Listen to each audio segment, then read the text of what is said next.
Hey there, all you true crime fans. I'm your host, Amanda Russell, and this is Colorado Crime. I cover cases from coast to coast with a special emphasis on cases that happen right here in colorful, crime filled Colorado. Today's case is a case that I'm sure most of you have heard of. We're going to be discussing the disappearance of Suzanne Morphew.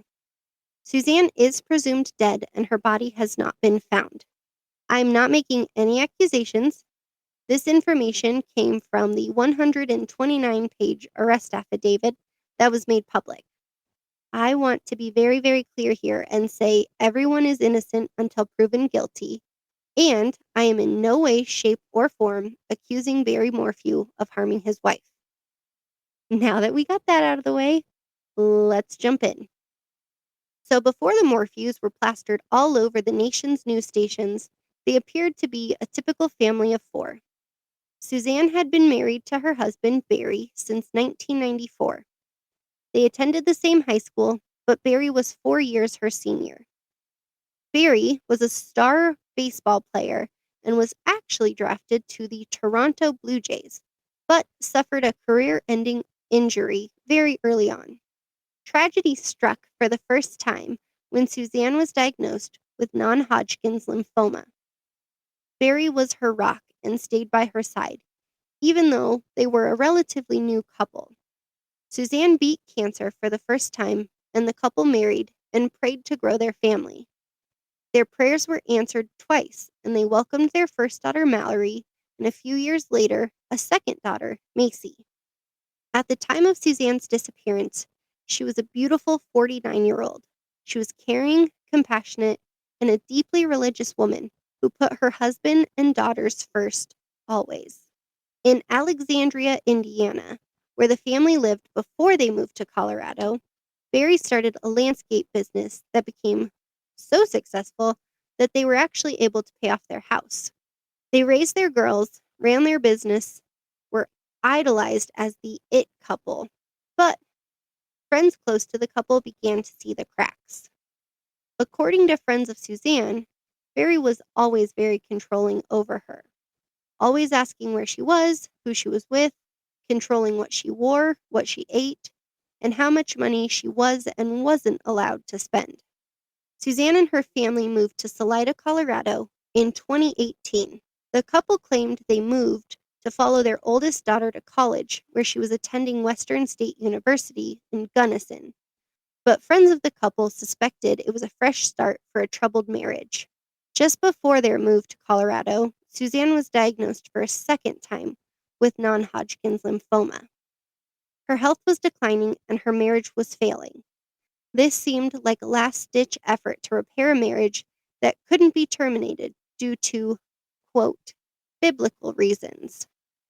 While in Colorado, Suzanne started mountain biking and quickly became addicted to those high-altitude endorphin rushes. Although this was a new hobby, Suzanne was sure to be careful, always wearing her blue helmet and carrying her hydration pack. This area was a pretty wooded area, so Suzanne was always alert when it came to animals.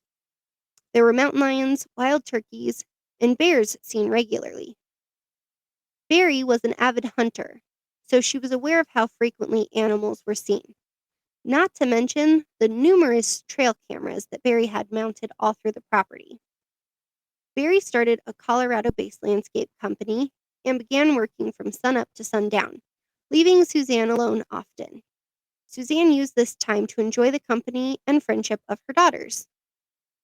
On the weekend of May 9th, 2020, Mallory and Macy were on a camping trip to Idaho with friends, so Suzanne was alone. Suzanne spent Saturday morning texting friends, hanging around the house, cleaning for her daughters' and friends' arrival the next day, and sunbathing outside. She sent a photo at 2:07 p.m.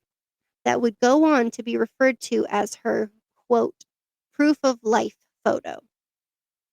Aside from Barry, this is the last account of Suzanne being alive. On May 10th, 2020, it was Mother's Day. Barry claims he left the home at 5 a.m. to head to Broomfield, Colorado, which was roughly 150 miles away, for a work project, even though he wasn't planning to leave until later that day. Suzanne's daughters sent a text message wishing her a happy Mother's Day, but they grew concerned when they didn't receive a response back. The girls were expected to return home later that day. After several hours of not being able to reach their mother, they called their father, who called a neighbor to check on Suzanne to see if her bike was there. The Morphew family home was located on 7 acres of heavily wooded property. When the neighbor arrived, they knocked, rang the doorbell, and tried to peek into the windows. No one answered. They heard no shuffling, nothing but silence. Immediately, they called Barry and told him no one was there and the bike was gone. They called police, reported her missing, and Barry headed back to his Salida home after leaving tools and shovels in the lobby of his Broomfield hotel. When Barry arrived back, it was dark and investigators were scouring the area for any sign of Suzanne. Her bike had been found on a steep embankment, no skid marks, no disturbances in the dirt, almost as if it had been placed there. There was slight damage done to the front tire, but otherwise, the bike was in good condition. There was no blood or physical evidence that indicated Suzanne had met foul play. Macy's boyfriend was called by Macy, explaining that they couldn't reach her mom and asked him to go to the house and check on her. When officers arrived, he was at the home and was captured on police body camera footage, stating that Barry and Suzanne had some marital troubles in the past, but seemed fine aside from the usual husband and wife stuff. Investigators kept searching for any clue as to where Suzanne could be. A few days after the bike was discovered, her blue helmet was found. While the helmet showed signs of normal wear and tear, there was no damage. It was located right off of Highway 50, just shy of 1 mile from where the bike was located. A cursory search of her 2015 Range Rover revealed that her sunglasses and hydration pack were left behind. Other items were sent off to be tested for DNA. Local and state police brought in the FBI and CBI to conduct searches, as well as several civilian search groups who searched for Suzanne. Local waterways were searched by dive teams, and several searches of the Morphew home were conducted. On May 12, 2020, investigators requested phone records for all 4 individuals living in the Morphew home. Police were trying to establish a daily pattern for Suzanne's phone use to see if any of that information might point them in the right direction. Suzanne's internet use comes into play here. On May 8, 2020, beginning at 9:04 a.m. to May 9, 2020 at 6:01 p.m., there appeared to be some pretty uncharacteristic Facebook activity on Suzanne's account. During this time frame, Suzanne sent friend requests to 20 males and 3 females. In the arrest affidavit, several of these people are questioned, and each one of them felt it was odd that Suzanne would reach out to them after so long. They all appeared to be former classmates and friends of Barry and Suzanne. For some context, Suzanne had accepted roughly 20 friend requests in total in 2019. All of these were sent over a 2-day period. On May 13, 2020, Barry was photographed during an interview with authorities, and he appeared to have scratches on his arms and hands that would be consistent with defensive wounds. Barry claimed these injuries came from trees while he was out searching for Suzanne. On May 19, 2020, a box was discovered during a search for a tranquilizer gun, but the box was empty. A tranquilizer dart was recovered from under a bench in the garage. A hypodermic needle sheath, also known as the lid that covered the needle of the dart, was found in the dryer of the Morphew family with sheets from one of the secondary bedrooms. Later testing would confirm that Suzanne's DNA was on this item, but Barry's was not found. On May 20th, 10 days after Suzanne was reported missing, a spy pen was discovered in the master bedroom closet. Investigators discovered that this pen was purchased by a good friend of Suzanne's so that Suzanne could catch Barry having an affair. This pen was also voice activated. On May 23, 2020, investigators sent the pen off to Colorado Springs Police Department Digital Forensic Unit. And on the 24th, the pen's recordings began to be reviewed. One of the recordings, Barry is recorded on a trip to Pueblo. He was listening to forensic files. One of the several cases he listened to was the murder of Vicki Lynn Hoskinson, who went missing after riding her bike. 2 previously deleted files were retrieved from the pen. These were recorded sometime in February and March of 2020. One file was a recording of Barry and Suzanne. It sounded confrontational with raised voices. The second was a recording of an unknown male and a female, Suzanne. This recording was intimate in nature, and investigators began to develop the theory that Suzanne was having an affair. They just needed to confirm who this male was so they could speak with him. Meanwhile, investigators began to dig deep into Barry's alibi. On the evening of May 9th, 2020, the evening police suspect Suzanne was killed. Barry told investigators that he and Suzanne had grilled steaks, had sex, and went to bed around 8 p.m. However, Barry's truck computer showed activity at 9:30 p.m. It showed the truck being put into reverse and backing up closer to the home. During Barry's first official interview on May 13, 2020, Barry tells investigators that he woke up on May 10th at 4:30 a.m. to his alarm. Barry goes on to tell investigators that he can hear Suzanne lightly snoring. Barry claimed that Suzanne was wearing white shorts and a white string-type shirt. He then showered, left the home around 5 a.m., and went straight to the hotel and checked in.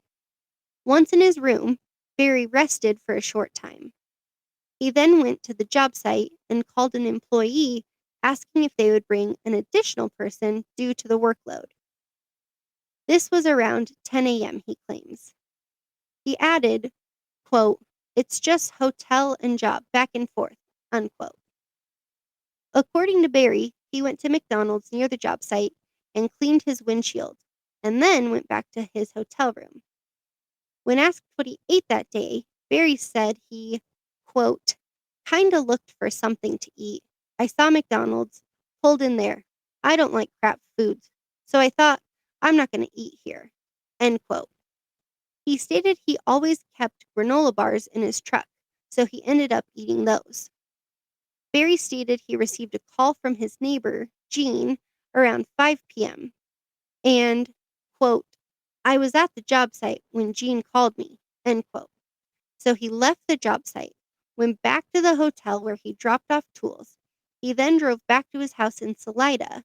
When asked why Barry was working on Mother's Day, he told investigators, quote, "It's Mother's Day. It's not like it's Husband Day," end quote. When investigators asked Barry to take a polygraph, he declined, saying he would think about it because, quote, he didn't want to do anything that wasn't 100% accurate. He went further and said they, quote, weren't admissible in court, end quote. Investigators began to receive requested copies of cell phone records, vehicle records, camera history, and pretty quickly saw that Barry's story and the evidence had some pretty glaring discrepancies. According to the computer on Barry's F-350 truck, the truck began to register door activity between 3 a.m. and 4 a.m. in the early morning hours of May 10th. However, per Barry's own admission, he was still sleeping during this time. He would later claim that he was probably loading work-related items into his truck. The next discrepancy was the fact that Barry didn't head straight to work after leaving the home. Barry's truck computer registered him turning left out of the neighborhood versus the typical right. His truck continued to travel on this road in this direction for several minutes before turning around and taking Highway 50 to Highway 285. This is relevant to the case because this road, Highway 50, travels right by the spot where Suzanne's blue helmet was found. His truck computer also registered 5 different stops, all near trash bins in Broomfield. So, investigators requested security footage from the areas Barry's truck logged stops, and it was discovered that Barry was throwing items in the trash cans. Barry claimed this is something he had done frequently to avoid costs incurred by trips to local landfills. The first stop lasted for about 90 seconds, and Barry had the driver and passenger doors open. Barry then went to the hotel, checked in, and parked his truck next to a trash can. The doors opened and closed again. Barry's third stop was at McDonald's, where, at one point, he told investigators he was throwing wrappers away. But in later interviews, Barry claimed to, quote, not recall what he had thrown away there. After Barry left McDonald's, he traveled to a Men's Warehouse store where he parked by another large trash bin, this time for roughly 40 minutes. Barry's final stop on the trash runs was back at the hotel where he threw away a full trash bag, a tree planter, and a camouflage jacket. According to cell phone data, it appeared that Barry's phone was in the area near where Suzanne's bike was discovered at 3:51 a.m. on the morning of May 10th. This was never officially confirmed by investigators, however, due to poor cell phone coverage in that area. As far as cell phone data goes, this case is heavily reliant on it. So let's start to break down Barry's phone records. In January of 2020, Barry spent quite a bit of time looking through different porn sites, according to his deleted phone website history. During an interview with police early on, Barry denied viewing pornographic material because he said it was against his religious beliefs. On April 24th, 2020, Suzanne texted Barry regarding his, quote, mistress and how he's, quote, bullying her. This was an ongoing accusation from Suzanne. She was constantly accusing Barry of having an affair. On May 4th, 2020, Barry called Suzanne for 3 seconds. This was the first call he placed to her since February 7th of 2020. 6 more calls are placed between the two of them until 6:07 p.m. On May 6th, 2020, between 8:06 a.m. and 8:13 a.m., Barry called Suzanne 6 consecutive times. At 10:13 a.m. on May 6th, a text message that was deleted from Barry's phone shows that Suzanne texts Barry, quote, I'm done. I could care less what you're up to and have been for years. We just need to figure this out civilly, end quote. This message was 4 days before she was reported missing. Later on May 6th, same day, between 2:43 p.m. and 5 p.m., Barry sends Suzanne several suicidal-related text messages saying, quote, when I'm dead, going to see my savior. This life on earth is mere grain of sand compared to eternity, end quote. On May 8th, 2020, the last recorded call between Barry and Suzanne lasted for 73 seconds. On May 8th, at 7:18 p.m., Barry's phone registers its last event. On May 9th, at 6:46 a.m., Barry's phone is then taken off of airplane mode. This becomes a hot topic because Barry states that he doesn't use airplane mode very often and that he, meant to turn the phone off, but somehow it got onto airplane mode. But going through his phone history all the way back to January, there's multiple times that he has his phone on airplane mode. And even after Suzanne goes missing in those first few days, there's several days where he has his phone on airplane mode for several hours. And I don't know if this is because he was with investigators, and the dates are just not lining up, or what the reasoning is there. But that I thought seemed a little bit odd. You would think he would want to be able to have his phone accessible in case somebody called, saying they found her or something along those lines.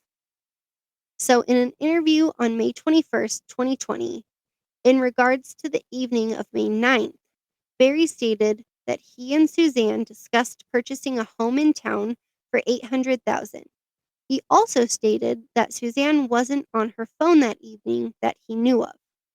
When investigators asked Barry if he set his alarm for 4:30 a.m. the next day, he responded that he, quote, just woke up on my own without an alarm, end quote. Investigators then told Barry they had spoken with some of his employees and they had remarked that the hotel room in Broomfield smelled of, quote, chlorine, end quote. And he said he didn't know why, but maybe the hotel staff did something to clean it as COVID was a large concern. According to investigators, Barry was supposed to pick up one of his employees on the morning of May 10th, but he never showed up. This employee did state that they heard Barry's truck outside. Apparently, he had a very distinct exhaust system, and his truck sound was very notable. But Barry never showed up to pick them up. When asked about this, Barry stated, quote, I didn't want her to ride with me because she smokes. I told her to drive her car. She was going to follow me, end quote. Barry's third interview with police occurred on May 28th. This time, investigators questioned Barry about a tranquilizer dart gun that was found during a search of the Morphew home. Barry then goes into a story about how he used to raise deer in Indiana and that he used to tranquilize them to transport them, but he only did that in Indiana and never in Colorado. I will note that, according to a veterinarian who is mentioned in the arrest affidavit, it is illegal for a civilian to purchase these or to possess these tranquilizers in the state of Colorado. A few days passed, and a fourth interview occurred on June 2nd. Barry said that Suzanne may have left him, but she would never leave their girls. It definitely appeared that Suzanne and her daughters had a very close relationship, and later on you'll see the length that Suzanne goes to protect her daughters, as, that really seemed to be her biggest concern. Early on in the investigation, Barry suggested that maybe a mountain lion had attacked Suzanne, except there were no signs of a struggle found, no clothing, and no blood, so that seemed unlikely. Barry then goes on to accuse Suzanne of abusing drugs and alcohol. I would guess, hypothetically here, that someone who is battling cancer would probably use marijuana, not to mention that it is legal in Colorado. It's not clear what drugs he was implying, but that would be my guess. And as far as alcohol goes, Barry seems to be the only one to state that Suzanne was struggling. If this was mentioned once, it wouldn't have bothered me, but according to the 129-page arrest affidavit that I scoured with a fine-tooth comb, Barry mentions this multiple times. He seems to take advantage of every opportunity to shame Suzanne or paint her in an unbecoming light. Personally, I disagree with this tactic, as she's not here to defend herself.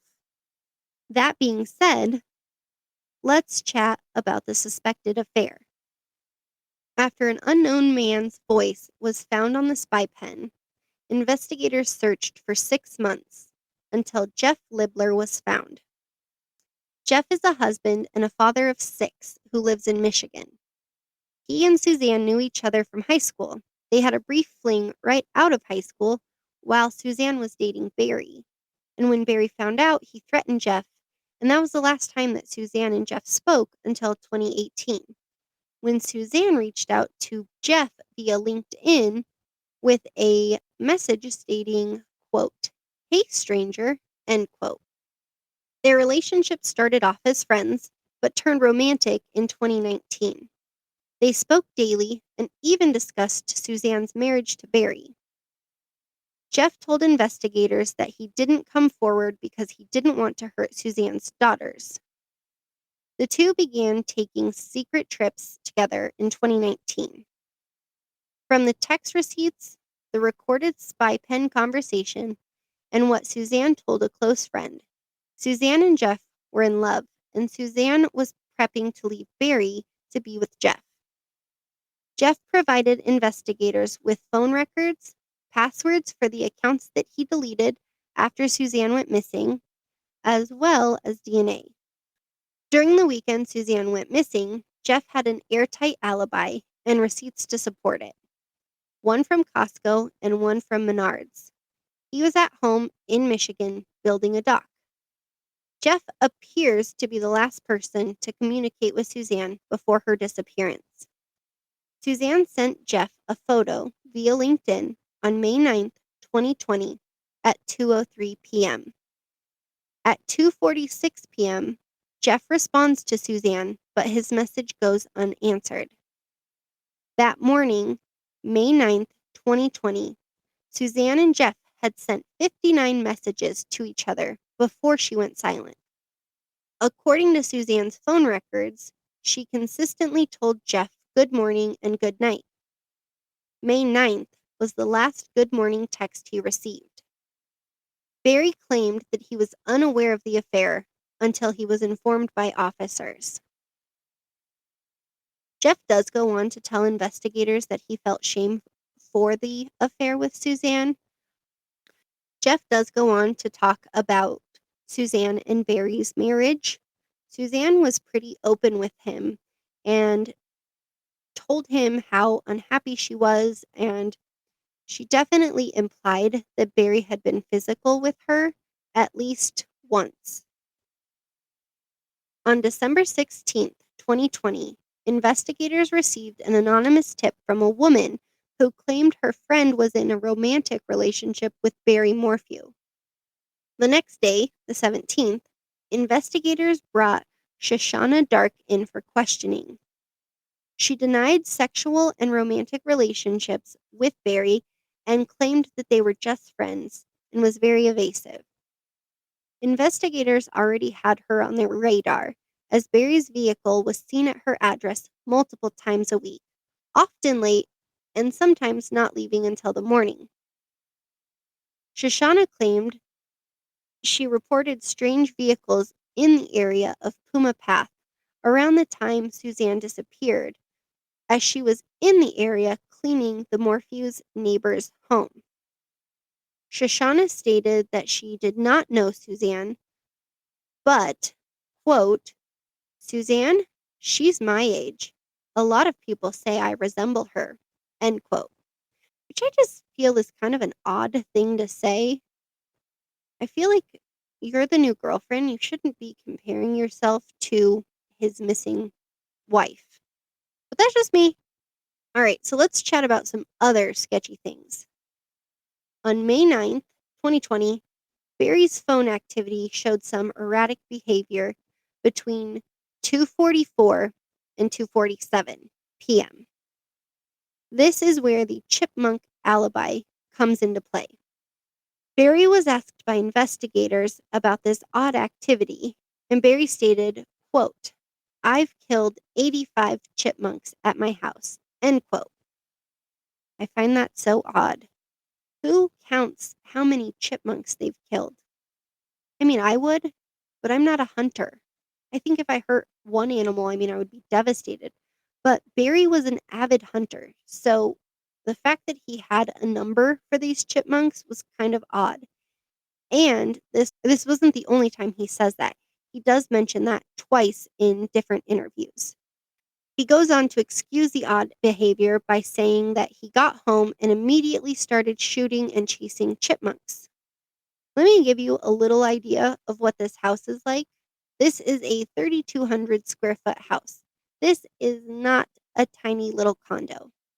There are 5 pings from his cell phone that come from all different locations inside and around the home. In the picture, these are mapped out in the house, and imagine someone drawing like a figure 8 with like a slight tilt. These activities are not in a circle. They cross through each other, and his phone was inside and outside of that home. So it gets a little tricky here. So stay with me. At the first ping is going to be at the bottom left of this picture. This is at 2:44:02 to 2:44:05. The second ping is going to be at a diagonal but above. That ping comes at 2:44:06 to 2:44:09. Then the ping shoots down to the opposite corner, now in the right-hand corner, the right-hand bottom corner, and this ping is at 2:44:10 to 2:44:11. The next ping comes, ping 4, at 2:44:12 to 2:44:23, and that goes up. The final ping is in the middle of the home, and that ping comes at 2:45:43 to 2:47:43. Investigators claim that Suzanne was laying out sunbathing during this time. The photo that she sent Jeff confirms this. I would like to note that the towel that she can be seen laying on has never been found. And there's also a leather-bound journal that is still missing as well. So a common theory that investigators have laid out is that Barry shot Suzanne with a tranquilizer dart when he found out about Suzanne's affair. The vet that I had mentioned earlier does go on to state that, depending on the amount, any one of the 3 tranquilizers Barry kept on hand could have been fatal to a human. The erratic movement through and around the home is Barry chasing a quickly weakening Suzanne. They believe she made it to her bedroom where she locked the door, but Barry kicked it open, which is why there is a cracked door jamb that Barry can't explain, and previous owners state that it was not there during the time they owned the home. Again, this is a theory that investigators have put forward. In no way am I claiming that this is what I think happened. So let's talk about the DNA results. Like I mentioned, there were several things that were sent off. Suzanne's bike was sent off, and they tested the seat. That came back with 4 profiles.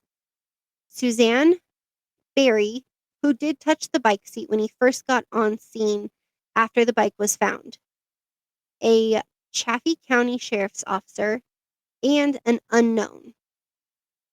Suzanne's bike grips were tested. Those also came back with 4 profiles. Suzanne, a Chaffee County Sheriff's officer, and 2 unknowns. Barry was excluded.